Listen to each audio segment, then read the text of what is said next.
ابو زرع کا نام تو تھا عبد الرحمن، لیکن کنیت مشہور ہو گئی، ابو زرع کے نام سے مشہور ہو گئے۔ یہ بھی بڑے محدثین میں سے تھے۔ ان کے زندگی کے دو واقعات بڑے عجیب ہیں۔ ان کا ایک طالب علم تھا جس کی شادی ہوئی، اور شادی کے ابتدائی دنوں میں میاں بیوی کی یہی چاہت ہوتی ہے کہ آپس میں جتنا ٹائم اکٹھا گزرے اتنا بہتر ہے۔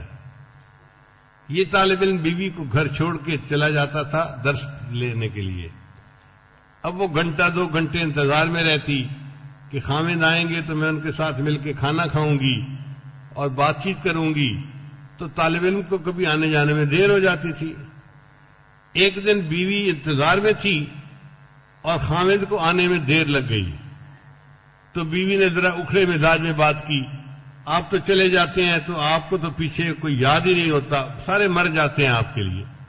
جیسے عورتیں اپنی کہانی سناتی ہیں نا، اس نے بھی اسی طرح سنائی کہ آپ کو تو میرا کوئی خیال ہی نہیں، لحاظ ہی نہیں، اتنی دیر سے آپ آئے ہیں۔ تو خامد نے اسے کہا کہ بھئی آج درس لمبا ہو گیا تو مجھے دیر ہو گئی، بہرحال میں علم حاصل کرنے کے لیے گیا تھا، کہیں وقت ضائع نہیں کرنے گیا تھا۔ اب بیوی غصے میں تھی، اس نے غصے میں آ کر کہہ دیا کہ تیرے استاد کو کچھ نہیں آتا، تو وہاں سے کیا سیکھے گا۔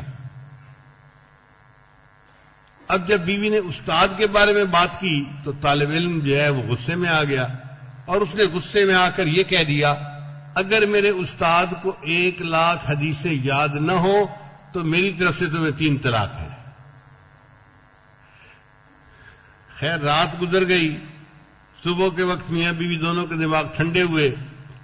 اب بیوی بھی شرمندہ کہ میں اپنے خاوند کو جو مرضی کہہ لیتی، اس کے استاد کو مجھے کچھ نہیں کہنا چاہیے تھا، اور خاوند بھی شرمندہ کہ اگر اس نے بیوقوفی کر ہی لی تھی تو کم از کم مجھے تو طلاق نہیں کہنی چاہیے تھی۔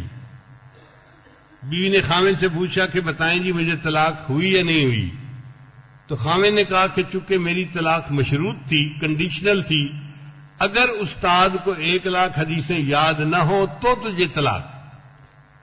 تو اب اس کا جواب تو میرے استاد ہی دے سکتے ہیں، میں پوچھ کے آتا ہوں۔ چنانچہ وہ نوجوان ابو زرع رحمۃ اللہ کی خدمت میں حاضر ہوا اور اس نے آ کے پورا قصہ سنایا کہ حضرت میں یہ سیاہ کارنامہ کر کے آ گیا ہوں، میں نے اپنی بیوی کو کہہ دیا ہے کہ اگر میرے استاد کو 1,00,000 حدیثیں یاد نہ ہو تو تمہیں 3 طلاق۔ اب بتائیں آپ کو 1,00,000 حدیثیں یاد ہیں یا نہیں؟ تو ابو زرع رحمۃ اللہ علیہ اس کی بات سن کر مسکرائے، فرمایا کہ جاؤ تم دونوں میاں بیوی بن کر رہو، 1,00,000 حدیثیں مجھے اس طرح یاد ہیں جس طرح عام لوگوں کو سورہ فاتحہ یاد ہوتی ہے۔ تو یہ اتنی شان والے محدث تھے۔ اور دوسرا ان کی زندگی کا واقعہ اس سے بھی عجیب ہے کہ بیمار تھے، اور جو قریب طلباء تھے ان کو یہ فیل ہوا کہ حضرت کے بس آخری لمحات ہیں۔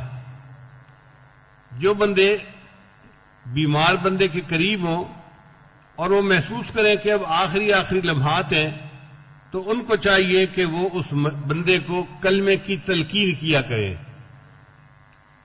اب طلباء چاہتے تھے کہ حضرت کے سامنے کلمہ پڑھیں، مگر اس میں ادب مانے تھا۔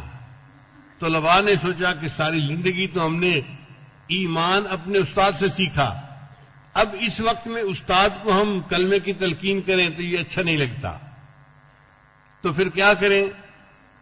اللہ نے ان کے دل میں ڈالا کہ جس حدیث مبارکہ میں کلمہ کو پڑھنے کا حکم ہے نا، ہم استاد کو وہ سبق سنا دیتے ہیں، ہم سبق سنائیں گے، استاد کو یاد بھی آ جائے گا کہ مجھے کلمہ پڑھنا ہے۔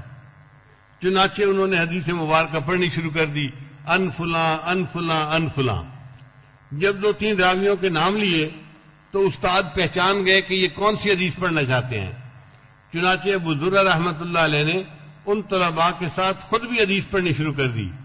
جب انہوں نے خود حدیث پڑھنی شروع کر دی تو انہوں نے حدیث کا متن پڑھا، من کان آخر کلامہ لا الہ الا اللہ دخل الجنہ، کہ جس بندے کا زندگی میں آخری کلام لا الہ الا اللہ ہوگا وہ جنت میں داخل ہو جائے گا۔ تو کتابوں میں لکھا ہے کہ جب انہوں نے پڑھا نا من کان آخر کلامہ لا الہ الا اللہ، اتنا پڑھنے کے بعد ان کی روح پرواز کر گئی اور وہ پریکٹیکلی جنت کے اندر داخل ہو گئے۔ ایسی خوبصورت موت اللہ ہمیں بھی عطا فرمائے.